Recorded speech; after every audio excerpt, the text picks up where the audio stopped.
ಕೊರಿಂಥದವರಿಗೆ ಬರೆದಂಥ 2ನೆಯ ಪತ್ರಿಕೆ 12ನೇ ಅಧ್ಯಾಯ 10ನೆಯ ವಾಕ್ಯ. ನಾನು ಯಾವಾಗ ದುರ್ಬಲನಾಗಿದ್ದೇನೋ ಆವಾಗಲೇ ಬಲವುಳ್ಳವನಾಗಿದ್ದೇನೆ.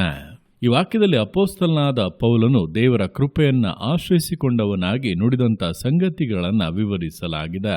ನೋಡುವಂಥ ಸಮಯದಲ್ಲಿ ಇದರ ಆರಂಭದಲ್ಲೇ ನೋಡುವಾಗ ಅವನು ಹೇಳುತ್ತಾ ಇದ್ದಾನೆ, ಆದುದರಿಂದ ಕ್ರಿಸ್ತನ ನಿಮಿತ್ತ ನನಗೆ ದುರ್ಬಲಾವಸ್ಥೆಯು, ತಿರಸ್ಕಾರವು, ಕೊರತೆಯು, ಹಿಂಸೆಯು, ಇಕ್ಕಟ್ಟು ಸಂಭವಿಸಿದಾಗ ಸಂತುಷ್ಟನಾಗಿದ್ದೇನೆ. ನಾನು ಯಾವಾಗ ನಿರ್ಬಲನಾಗಿದ್ದೇನೋ ಆವಾಗಲೇ ಬಲವುಳ್ಳವನಾಗಿದ್ದೇನೆ ಎಂಬುದಾಗಿ. ಅಂದರೆ ಕ್ರಿಸ್ತನ ನಿಮಿತ್ತ ಸಂಭವಿಸುವಂಥ ಯಾವುದೇ ಕಾರ್ಯವಾಗಿರಲಿ, ನಿರ್ಬಲಾವಸ್ಥೆಗಳಾಗಲಿ, ತಿರಸ್ಕಾರಗಳಾಗಲಿ, ಕೊರತೆಗಳಾಗಲಿ, ಹಿಂಸೆಗಳಾಗಲಿ, ಇಕ್ಕಟ್ಟುಗಳಾಗಲಿ, ಯಾವ ಬಾಧೆಗಳಾಗಲಿ, ಯಾವ ಹೋರಾಟಗಳೇ ಆಗಲಿ, ಅದು ನಮ್ಮನ್ನು ನಾಶ ಮಾಡುವುದಕ್ಕೆ, ಅದು ನಮ್ಮನ್ನು ಇಲ್ಲದೆ ಮಾಡುವುದಕ್ಕೆ, ನಮ್ಮನ್ನು ಬಲಹೀನರನ್ನಾಗಿ ಮಾಡಿ ಅಡಗಿಸಿ ಬಿಡುವುದಕ್ಕಾಗಿ ಅಲ್ಲ. ಅದು ಆ ರೀತಿಯಾಗಿ ಬಂದರೂ ಕೂಡ ಕ್ರಿಸ್ತನ ಬಲವು ನಮ್ಮಲ್ಲಿ ಪ್ರಕಟವಾಗಲಿದೆ. ನಾವು ಬಲಿಷ್ಠರಾಗಿ ಆ ಕಾರ್ಯಗಳನ್ನು ಜಯಿಸುವವರಾಗಿ ಮುಂದೆ ಸಾಗುತ್ತೇವೆ.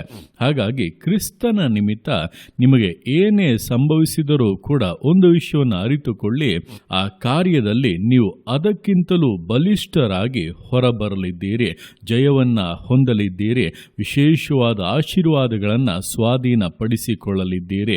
ಹಾಗಾಗಿ ಸಂತೋಷ ಪಡಿರಿ, ದೇವರನ್ನ ಸ್ತುತಿಸಿರಿ, ಆತನಲ್ಲಿ ದೃಢವಾಗಿ ನೆಲೆಗೊಳ್ಳಿರಿ. ಪೌಲನ ಜೀವಿತದಲ್ಲಿ ನೋಡುವಾಗ ಅನೇಕ ಸಂದರ್ಭಗಳಲ್ಲಿ ಅನೇಕ ವ್ಯಕ್ತಿಗಳಿಂದ ಅವನು ಹಿಂಸೆಗಳನ್ನ, ವೇದನೆಗಳನ್ನ, ದುಃಖಗಳನ್ನ ಅನುಭವಿಸಿದ, ಸೆರೆಮನೆಗೆ ಹಾಕಲ್ಪಟ್ಟ, ಹೊಡೆಸಲ್ಪಟ್ಟ, ಈ ರೀತಿ ಹಲವಾರು ವಿಧಗಳಲ್ಲಿ ಕಷ್ಟಗಳನ್ನ, ಇಕ್ಕಟ್ಟುಗಳನ್ನ ಅನುಭವಿಸಿದ.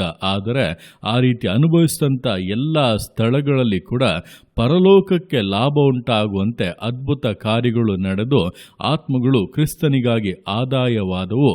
ಹಾಗೆ ಯಾರೋ ಅವನನ್ನು ಹಿಂಸೆ ಪಡಿಸಿದರೋ, ವೇದನೆ ಪಡಿಸಿದರೋ, ಅವನನ್ನ ಹೊಡೆದರೋ, ಅವನಿಗೆ ಉಪದ್ರವಗಳನ್ನು ಉಂಟು ಮಾಡಿದರೋ, ಅವರೇ ಅವನ ಮುಂದೆ ತಗ್ಗಿಸಿಕೊಂಡು ಬೇಡುವಂತೆ, ಏನ್ ಮಾಡಬೇಕೆಂಬುದಾಗಿ ಕೇಳುವಂತೆ ವಿಷಯಗಳು ಬದಲಾದವು. ಹಾಗಾಗಿ ಪೌಲನು ಇದನ್ನ ಹೇಳುತ್ತಾ ಇರುವಂಥದ್ದು ತನ್ನ ಜೀವಿತದ ಅನುಭವದಿಂದ. ಹಾಗಾಗಿ ಅವನ ಜೀವಿತದಲ್ಲಿ ದೇವರು ನಂಬಿಗಸ್ತನಾಗಿದ್ದು ಕಾರ್ಯಗಳನ್ನು ಮಾಡಿದಂತೆ ನಿಮ್ಮ ಜೀವಿತಗಳಲ್ಲಿ ಕೂಡ ಮಾಡುವುದಕ್ಕೆ ಶಕ್ತನಾಗಿದ್ದಾನೆ, ಮನಸ್ಸುಳ್ಳವನಾಗಿದ್ದಾನೆ. ಆದ್ದರಿಂದ ಆತನ ಕೃಪೆಯನ್ನು ಆಶ್ರಯಿಸಿಕೊಳ್ಳಿರಿ. ನೀವು ಯಾವಾಗ ನಿರ್ಬಲರಾಗಿದ್ದೀರೋ ಆವಾಗಲೇ ಬಲವುಳ್ಳವರಾಗಿದ್ದೀರಿ ಎಂಬುದನ್ನು ಅರಿತು ನಿಮಗೆ ವಿರೋಧವಾಗಿ ಬರುತ್ತಿರುವಂತಹ ಕಾರ್ಯಗಳ ಮೇಲೆ ನೀವು ಖಂಡಿತವಾಗಿ ಜಯವನ್ನು ಹೊಂದುತ್ತೀರಾ ಎಂಬುದನ್ನು ತಿಳಿದು ಕರ್ತನಿಗೆ ಸ್ತೋತ್ರ ಮಾಡಿ ಆತನ ಬಲದಿಂದ, ನಂಬಿಕೆಯಿಂದ, ದೃಢತೆಯಿಂದ ವಿಶ್ವಾಸ ಜೀವಿತಗಳನ್ನು ಮುನ್ನಡೆಸೋಣ.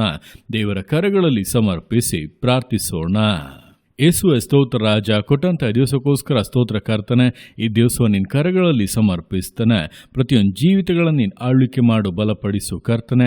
ಹೌದಪ್ಪ, ಅಪೊಸ್ತಲನಾದ ಪೌಲನು ತನ್ನ ಜೀವಿತದ ಅನುಭವದಿಂದ ಹೇಳಿದಂತೆ, ನಾನು ಯಾವಾಗ ದುರ್ಬಲನಾಗಿದ್ದೇನೋ ಆವಾಗಲೇ ಬಲವುಳ್ಳವನಾಗಿದ್ದೇನೆ. ಕಾರಣ ನನ್ನನ್ನು ಬಲಪಡಿಸುವಂತ ಕ್ರಿಸ್ತನು ನನ್ನ ಬಲಹೀನತೆಯ ಅವಸ್ಥೆಗಳಲ್ಲಿ ತನ್ನ ಬಲವನ್ನು ತೋರ್ಪಡಿಸುತ್ತಾನೆ, ತನ್ನ ಭುಜಬಲವನ್ನು ಪ್ರಕಟಿಸುತ್ತಾನೆ, ತನ್ನ ಅದ್ಭುತ ಕಾರ್ಯಗಳನ್ನು ಮಾಡಿ ತನ್ನ ರಕ್ಷಣೆ ಅನುಭವಗಳನ್ನು ಜನರ ಮಧ್ಯದಲ್ಲಿ ಉಂಟು ಮಾಡುತ್ತಾನೆಂಬುದಾಗಿ ಅರಿತು ನಿನ್ನನ್ನು ಮಹಿಮೆ ಪಡಿಸಿದಂತೆ ಈ ದಿವಸಗಳಲ್ಲಿ ಕರ್ತನೆ, ನಾವು ಕೂಡ ನಮ್ಮ ಇಕ್ಕಟ್ಟುಗಳ ಮಧ್ಯದಲ್ಲಿ, ವೇದನೆಗಳ ಮಧ್ಯದಲ್ಲಿ, ತಿರಸ್ಕಾರಗಳ ಮಧ್ಯದಲ್ಲಿ, ಕಷ್ಟ ಬಲಹೀನತೆಗಳ ಮಧ್ಯದಲ್ಲಿ ಕರ್ತನೆ ನಿನ್ನನ್ನು ಆಶ್ರಯಿಸಿಕೊಂಡು ನಿನ್ನ ಕೃಪೆಯನ್ನು ಬಯಸಿ ನಮ್ಮ ನಿರ್ಬಲಾವಸ್ಥೆಯಲ್ಲಿ ಅಪ್ಪ ಬಲಿಷ್ಠರಾಗಿ ಜಯ ಹೊಂದುವುದಕ್ಕೆ, ಬಲವುಳ್ಳವರಾಗಿ ಅಪ್ಪ ನಿನ್ನ ನಾಮವನ್ನು ಮಹಿಮೆ ಪಡಿಸುವುದಕ್ಕೆ ಪ್ರತಿಯೊಬ್ಬೊಬ್ಬರಿಗೂ ಸಹಾಯ ಮಾಡು. ನಿನ್ನ ಮಕ್ಕಳಿಗೆ ವಿರೋಧವಾಗಿರುವಂಥವರು ನಿನ್ನ ಮಕ್ಕಳ ಮುಂದೆ ಅಪ್ಪ ಅಡಗುವಂತೆ, ನಿನ್ನ ಮಕ್ಕಳ ದಯೆಯನ್ನು ಹುಡುಕಿ ಬರುವಂತೆ ದಿವಸಗಳು ಬದಲಾಗಲಿ.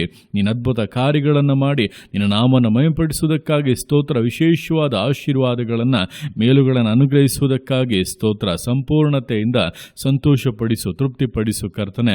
ನಿನ್ನ ರೀತಿಯಾಗಿ ಮಾಡುವಂಥ ನಿನ್ನ ಪ್ರೀತಿಗೋಸ್ಕರ, ಕೃಪೆಗೋಸ್ಕರ ಅಪ್ಪ ನಿಮಗೆ ಸ್ತೋತ್ರಗಳು. ಪ್ರತಿಯೊಂದು ಜೀವಿತಗಳನ್ನು ಅಪ್ಪ ನಿಮ್ಮ ಕರಗಳಲ್ಲಿ ಸಮರ್ಪಿಸ್ತಾ ಇದ್ದಾನೆ. ಆಶೀರ್ವದಿಸು, ಮಾನಿಸು, ಘನಪಡಿಸು. ಎಲ್ಲ ನಿಮ್ಮ ಕರಗಳಲ್ಲಿ ಸಮರ್ಪಿಸಿ ಎಲ್ಲ ಸ್ತುತಿಗಳನ್ನು ಮಾನವನಿಗೆ ಸಲ್ಲಿಸಿ ಯೇಸುವಿನ ನಾಮದಲ್ಲಿ ಬೇಡುತ್ತೆ ನಮ್ಮ ತಂದೆಯೇ. ಆಮೇನ್, ಆಮೇನ್.